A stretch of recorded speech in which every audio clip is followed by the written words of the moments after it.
देखने से तो यही लगता है और समझने से भी यही लगता है दशरथ जैसा भक्त कोई नहीं।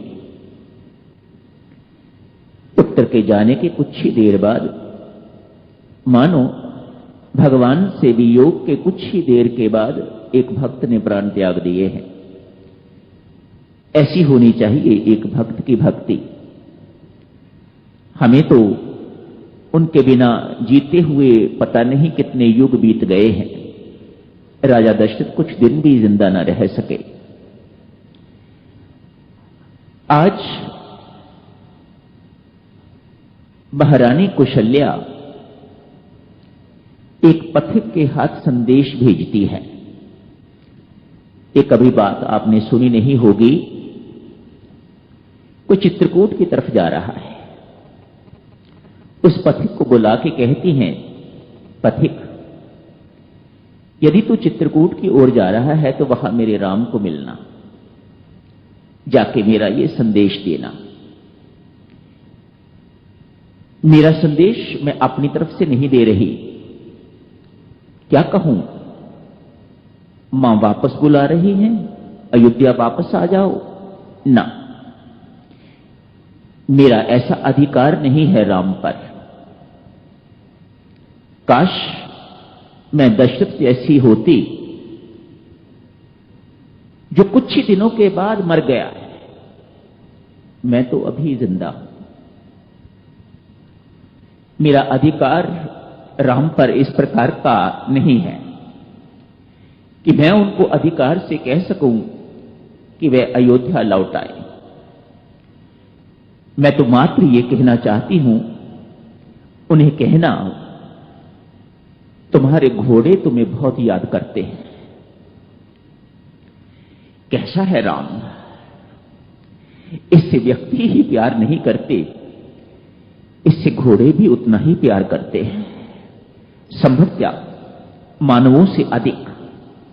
कहते हैं जिस वक्त सुमंत्र घोड़े लेके वापस लौट रहा था, रथ को लेके वापस लौट रहा था, घोड़े हिनहिनाए और उनकी आंखों से आंसू बह रहे थे। मानो उनके हृदय में भी परमात्मा से बिछुड़ने की बड़ी वेदना थी। मां कौशल्या भी यही कह रही है। अरे जिन घोड़ों पर तू जिनकी पीठ थपथपाता था ना, जिन्हें प्रेम करता था, वह तुम्हें बहुत याद करते हैं। पथिक, मैं मानती हूं वह तेरी बात नहीं मानेगा। वह कहेगा नहीं, ये गलत है। जो भक्त है ना, वह मेरे से कहीं अधिक, मानो 100 गुना मेरे से अधिक प्रेम उन घोड़ों को दे सकता है। वह कहेगा जरूर, ये बात तुम सुन लेना, मैं उसकी मां हूं, मैं उसके हृदय को जानती हूं कि वह क्या क्या शब्द बोलेगा, वह ये शब्द तुम्हें कहेगा। वह भक्त है ना, वह मेरे से अधिक 100 गुना उनको प्रेम दे सकता है। पीठ उनकी थपथपाता होगा, प्रेम से खाना खिलाता होगा, चारा दाना इत्यादि सब कुछ देता होगा। लेकिन एक बात उसे कहना, तू ठीक कहता है, भक्त तेरे से 100 गुना अधिक प्रेम दे सकता है और दे रहा है, कोई शक नहीं इसमें। पर मैं तुम्हें यह बताना चाहती हूं, मेरी तरफ से यह बोलना, जितना भक्त ये प्रेम अधिक देता है, उतने घोड़े तुझे अधिक याद करते हैं, उतनी उन्हें तेरी अधिक याद आती है। वह भक्त का सांवला शरीर उसे भक्त की याद नहीं दिलाता, उन घोड़ों को तेरी याद दिलाता है। ये मां कौशल्या घोड़ों की तरफ से उस पथिक को संदेश दे रही है। राजा दशरथ यदि उनके विरह वियोग में मर गए हैं तो कोई बहुत बड़ी बात नहीं है। देवियों सज्जनों, भक्त वास्तव में ऐसा ही होना चाहिए। यदि जिंदा भी है तो वह प्राणहीन जिंदा है। प्राण तो भगवान के साथ ही रहते हैं, प्राण तो परमात्मा के साथ ही रहते हैं। यदि भक्त आज का भक्त कहीं मरा हुआ दिखाई नहीं देता, तो उसके पीछे भी कोई कारण होगा, लेकिन वह होता तो प्राणहीन है, प्राण शून्य है। भले ही वह जीवित दिखाई देता है, लेकिन परमात्मा के वियोग में प्राण नहीं होते उसके अंदर। ऐसे ही जैसे लाश जिंदा घूमती है, वैसे ही अपने जीवन को बिताता है, अपना जीवन बिताता है या वह बिताती है। धन्यवाद भक्तजनों, कोटि कोटि प्रणाम। राजा दशरथ के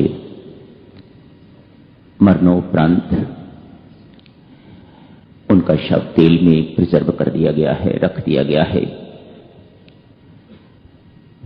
महर्षि वशिष्ठ जी को मुख्य पद प्रदान करके सचिव भरत जी को बुलाने के लिए चले गए हैं। एक सप्ताह की यात्रा के बाद भरत लौटे हैं अयोध्या। भरत जी के अयोध्या आगमन पर वे सीधे अपने महल में, अपनी मां के महल में जाते हैं। पहली बार है जब उन्हें राजा दशरथ वहां दिखाई नहीं देते। सारी बातचीत मां से पूछते हैं।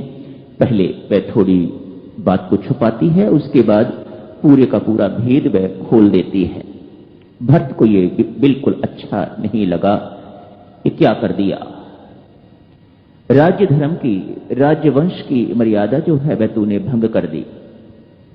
हमारे वंश की मर्यादा ये है, ज्येष्ठ पुत्र को राज्य मिलता है। ये आपने क्या काम कर दिया, बड़ा कुकर्म कर दिया, बड़ा पाप कर्म कर दिया, बड़ा अपयशकारी कर्म कर दिया आपने। बहुत मां को गाली निकालते हैं। ये जो कुछ भी तूने रचा है षड्यंत्र, ये तेरा कभी पूरा नहीं होगा, कह के आगे निकलते हैं। देखिए भक्तजनों, आज जो कुछ भी आपने पढ़ा है, भरत जैसा भक्त आज तक कोई नहीं हुआ और संभावना भी नहीं कि उन जैसा भक्त कोई होगा। ऐसी मान्यता है शास्त्र की। सर्वप्रथम शंका करी है उस पर मां कौशल्या ने। उसके बाद यहीं पर कथा समाप्त नहीं हो जाती। उसके बाद जिस वक्त वह निषाद के पास गए हैं तो उन्होंने भी शंका करी है। इतना ही नहीं, इसके बाद वह महर्षि भरद्वाज के आश्रम में पहुंचे हैं, वहां भी शंका करी है उनके ऊपर। इन सब बातों को लांघता हुआ एक साधक किस प्रकार से राम मिलन तक पहुंचता है, भक्तजनों करेंगे इस बात की चर्चा आज रात को। एक साधक की साधना और आरंभ हुई है आज। भरत जी महाराज की साधना, राम जी महाराज की साधना की अपेक्षा ये बहुत गहरी साधना है, बहुत गहन साधना है। किसी ने पूछा राम का तप श्रेष्ठ है या भरत का?